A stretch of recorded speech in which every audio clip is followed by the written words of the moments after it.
बिस्मिल्लाहिर्रहमानिर्रहीम। नाज़रीन अस्सलाम वालेकुम। आप देख रहे हैं मेरी राय चैनल। नाज़रीन आज हम बात करेंगे मौलाना फजलुर रहमान के बयान पर सियासी रौला और नौरीन नियाज़ी का जो इंटरव्यू शाया ना हुआ उस पर जो है गद्दारी के मामला चलने शुरू हो गए। ये निज़ाम आहिस्ता आहिस्ता मुकम्मल तौर पर एक्सपोज हो रहा है कौन किस तरफ का खिलाड़ी है, और स्ट्रीट मूवमेंट जो है वो शुरू हो चुकी है। उसमें अवाम का जमे गफीर, उसकी तफसीलात बताऊँगा।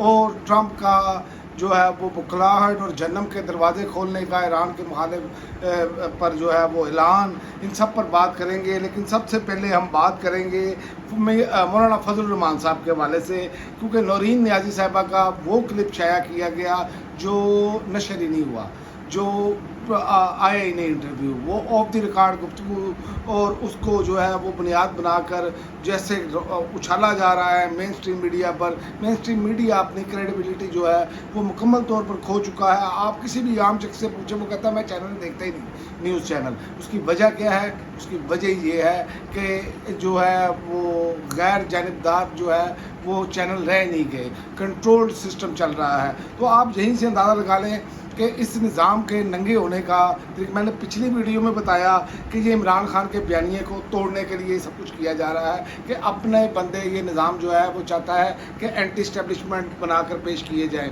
जैसे कि मौलाना फजलुर रहमान है, जैसे कि आप देखेंगे जमात इस्लामी भी आपको नज़र आएगी, जैसे कि आप देखेंगे पीपल्स पार्टी भी आपको आइंदा आने वाले दिनों में नज़र आएगी, मुस्लिम लीग नून भी नज़र आएगी। लेकिन चूँकि कौम जान चुकी है कि एंटी इस्टेब्लिशमेंट बयानिया जेनवन किसका है, जिसने 3 साल हो गए हैं जेल में मौजूद है, जो शख्स जिसने कैद तन्हाई काट रहा है, जो शख्स जिसकी एक आंख ज़ाया बकौल हुकूमती रिपोर्ट के वो ज़ाया हो चुकी है 80% या 85% आप कह लें, तो वो सारी चीज़ें जो है वो कौम देख चुकी है। इसीलिए अब ये बयानिया इनका जीतता नज़र नहीं आ रहा। आप यहीं से अंदाज़ा कर लें कि मौलाना फजलुर रहमान के बयान पर सिर्फ सियासी जो है वो शोर डाला गया है, और दूसरी जानब इमरान खान की बयान पर अदारों ने जो है वो नोटिस पर जवाब तलबी कर ली है। तो आप यहीं से अंदाज़ा कर लें, मौलाना को तो नहीं आपने कहा। इसका मतलब ये है, याद रखें कि जो सख्ती तहरीक इंसाफ या जो रवैया इमरान खान या इमरान खान की जमात पर या इमरान खान के सपोर्टर्स पर है वो दूसरों पर नहीं है।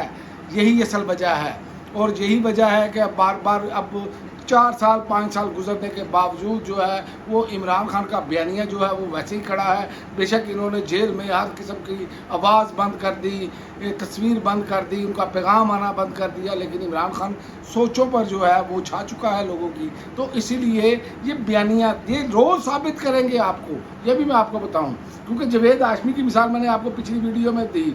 और याद रहे कि सिर्फ फजलुर रहमान का दिया बयान इससे कई गुना ज़्यादा सख्त था। चौधा के वाले से भी उन्होंने जो बातचीत की थी वो सब कुछ आपके सामने है। उनकी पूरी क़यादत इस पर डटकर कानूनी कार्रवाई के ताने भी दे रहे हैं, मगर इस्टेब्लिशमेंट को इमरान खान की बहन के अलावा जो है, या इस निज़ाम को इमरान खान की बहन के अलावा कुछ नज़र नहीं आ रहा। इससे 2 चीज़ें वाज़ेह तौर पर साबित हो चुकी हैं कि इस्टेब्लिशमेंट जो है फजलुर रहमान को अपने लिए फ़िलहाल कोई ख़तरा नहीं समझती। और दूसरा, आपको यहाँ से अंदाज़ा होना चाहिए कि इमरान का खौफ अब भी जो है वो इस निज़ाम के असाब पर सवार है।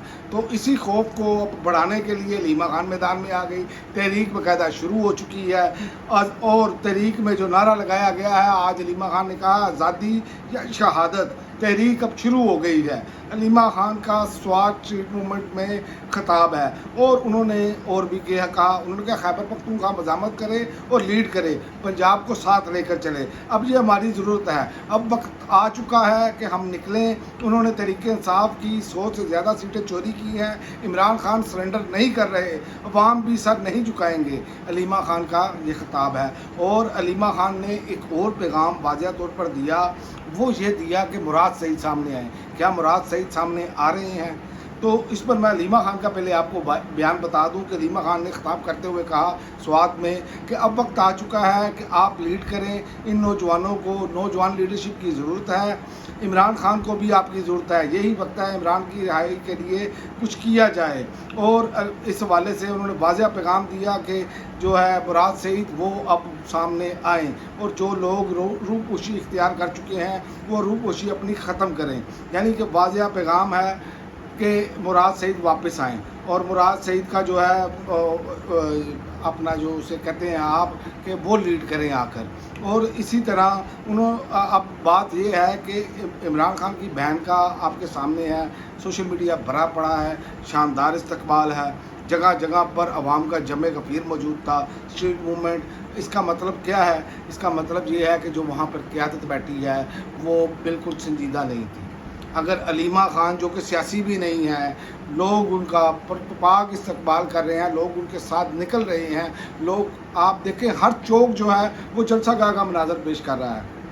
تو آپ یہیں سے اندازہ لگا لیں کہ معاملات کس طرف جا رہے ہیں. اور رہی بات جو مراد سعید کے حوالے سے ہے، اس پہ تھوڑا سا میں اختلاف اس لیے کروں گا کہ دیکھیں مراد سعید کا منظر عام پر آنا یا نہ آنا ان کا ذاتی فیصلہ ہے. یہ میں آپ کو بتا دوں، اگر وہ منظر عام پر آ بھی جاتے ہیں تو آدھے گھنٹے بعد وہ گرفتار ہو جائیں گے، پھر ان پر تشدد ہوگا جس طرح باقی لوگوں پر ہوتا ہے. تو مراد سعید کو ٹارچر سیل پہنچنے کی بجائے میرا نہیں خیال کہ وہ ان کو منظر عام پر آنا چاہیے. ہاں لیکن وہ جیسے سوشل میڈیا استعمال کر رہے ہیں یا ٹویٹر پر ٹویٹ کرتے ہیں، انٹرنیٹ تک ان کی رسائی موجود ہے، تو ان کو چاہیے کہ جس طرح بھی ہو لوگوں کو موٹیویٹ کریں. بہرحال مراد سعید کا اس حوالے سے ایک بڑا اہم معاملہ ہے کہ مراد سعید کا لوگوں کے اندر ایک جو ہے کریڈیبلٹی ہے. تو مراد سعید اس حوالے سے یہی کہا جا سکتا ہے کہ مراد سعید کے پاس انٹرنیٹ کی رسائی موجود ہے، وہ سوشل میڈیا پر بیانیے کی مہم اٹھا سکتے ہیں، پختونخوا حکومت کو دباؤ میں لا سکتے ہیں، بغیر کسی اختیار کے، بغیر کسی عہدے کے، بغیر کسی نیٹ ورک کے. مراد سعید باہر آ کر کچھ نہیں کر پائے گا، کیونکہ یہ مین کام جو ہے جو اس ٹائم حکومت میں بیٹھے ہیں KPK کی، ان کا کام ہے، سہیل افریدی کا کام ہے، شفیق جان کا کام ہے. تو یہ تو ایک طرف یہ معاملات ہیں، اور دوسری طرف آپ دیکھیں کہ تمام ویلاگز میں تمام ماہرین نے، تجزیہ نگاروں نے یہ بات دکھائی کہ انہوں نے بل بورڈ لگائے، اور جو KPK کی جو کرکٹ کی جو لیگ ہونے جا رہی ہے اس میں عمران خان کی تصویر نہیں لگانا انہوں نے گوارا کی. آپ سیاسی طور پہ اختلاف کر سکتے ہیں عمران خان سے، لیکن آپ ایز اے لیجنڈ کرکٹ کا وہ دنیا کے ٹاپ 5 لوگوں کا نام نکالیں گے تو عمران خان ان میں سر فہرست ہوں گے. کرکٹ میں آپ مائنس نہیں، آپ شاہد افریدی جیسے بندے کو اس کی تصویر لگا رہے ہیں. بے شرمی کی انتہا آپ نے یہ کی ہے. جو آپ کا لیڈر جس کی کرکٹ کے لیے بے شمار مثالیں ہیں، جو اکلوتا ورلڈ کپ آپ نے جیتا ہے وہ بھی اس کی قیادت میں جیتا ہوا ہے، تو آپ اس کو مائنس کر دیں. اگر اس موقع پر یقین کریں، آپ ہزار اختلاف کر سکتے ہیں علی امین گنڈا پور پر، لیکن علی امین گنڈا پور چاہے پاؤں پکڑتا چاہے ہاتھ جوڑتا وہ عمران خان کی تصویر ضرور لگاتا. تو یہ فرق ہے. سہیل افریدی نے ابھی تک مایوس کیا ہے. آپ یہیں سے اندازہ لگا لیں کہ علیمہ خان کا وہاں سے اسٹریٹ موومنٹ کا آغاز کرنا اور لوگوں کا ایسے جڑنا، وہ ایسے نظر آ رہا ہے کہ جیسے یہ سارے کمپرومائز ہیں. اب انہوں نے ثابت کرنا ہے کہ یہ کیسے کندھے سے کندھا ملاتے ہیں. یہ اب ان کا امتحان شروع ہو چکا ہے. اور اب آتے ہیں انٹرنیشنل خبروں کی طرف کہ امریکہ کا جو بھرپور نقصان ہوا ہے، ایران کا بھی نقصان ہو رہا ہے. ایران کے تہران پر بمباری ہو رہی ہے، ایران کے اہم ترین جگہوں پر بمباری ہو رہی ہے، کارپیٹ بمباری ہو رہی ہے. اور دوسری جانب ایران نے جو اردن میں حملہ کیا، اور جب ان کو پتہ چلا کہ ان کے اپنے امریکی فوجی جو ہے، جو سینٹ کام نے بھی تصدیق کی ہے کہ 2 فوجی غالباً اور کچھ زخمی لوگ فوجی ہوئے ہیں، اس کے بعد اب ان کو اندازہ ہو گیا ہے کہ بکھلاہٹ کے شکار ہیں. ابھی تک ایسا جواب نہیں ملا تھا، اور جب یہ ایسا معاملہ ہوتا ہے تو پھر صورتحال جو ہے وہ تبدیل ہونا شروع ہو جاتی ہے. تو ٹرمپ کے لیے اب جو ہے وہ غصے سے جو ہے وہ کہتے ہیں بے قابو ہو چکے ہیں. انہوں نے کہا رات ایران پر جہنم کے دروازے کھول دیں گے. صدر ٹرمپ نے کہا امریکی فوج کی جانب سے تہران، زردان، مشہد سمیت کئی ایک شہروں پر کارپیٹ بمبنگ کی گئی، لانگ رینج میزائلوں سے حملے کیے گئے، گیس فیلڈ تباہ، IRGC کے مقامی ہیڈ کوارٹر تباہ، تہران میں سرکاری، نیم سرکاری اور نجی عمارتیں مکمل طور پر ان پر بمباری کی جا رہی ہے. ایران پر آگ کی برسات جاری ہے، اور اسی وجہ سے ایران نے جو جوابی حملے ایران کر رہا ہے اس پر بڑے ٹارگیٹڈ اور بڑے ایکوریٹ کر رہا ہے. اور یہ صورتحال اب جو ہے وہ مزید بگڑتی ہوئی نظر آ رہی ہے.